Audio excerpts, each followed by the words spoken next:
Cinema മേഖലയുമായി ബന്ധപ്പെട്ട് ഗുരുതരമായ കണ്ടെത്തലുകളാണ് ഹേമ കമ്മിറ്റി റിപ്പോർട്ടിലുള്ളത്. റിപ്പോർട്ടിന്റെ അടിസ്ഥാനത്തിൽ കേസെടുക്കാൻ കഴിയില്ലെന്ന സംസ്ഥാന സർക്കാരിന്റെ വാദം സ്ത്രീ പീഡകരെ സംരക്ഷിക്കുന്നതാണെന്ന് KPCC പ്രസിഡന്റ് കെ സുധാകരൻ.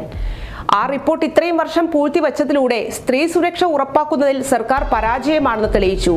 സ്ത്രീകൾക്കെതിരായ അതിക്രമം ശ്രദ്ധയിൽപ്പെട്ടാൽ ഉടൻ തന്നെ കേസെടുക്കാനുള്ള ഉത്തരവാദിത്വം സർക്കാരിനുണ്ട്. പരാതി ലഭിച്ചാൽ മാത്രമേ കേസെടുക്കൂ എന്നുള്ള ബാലിശമായ വാദം അപഹാസ്യമാണ്. എക്കാലവും സ്ത്രീ പീഡകരെ സംരക്ഷിക്കുന്ന സമീപനമാണ് CPM-ന്റേത്. സ്വന്തം പാർട്ടിയിലെ സ്ത്രീകൾക്ക് പോലും നീതി ഉറപ്പാക്കാൻ കഴിയാത്ത CPM-ൽ നിന്ന് ഇതിൽ കൂടുതലൊന്നും പ്രതീക്ഷിക്കാനില്ലെന്നും അദ്ദേഹം പറഞ്ഞു. തൊഴിലിടങ്ങളിൽ സ്ത്രീകൾക്ക് സുരക്ഷയും തുല്യതയും ഉറപ്പാക്കണം.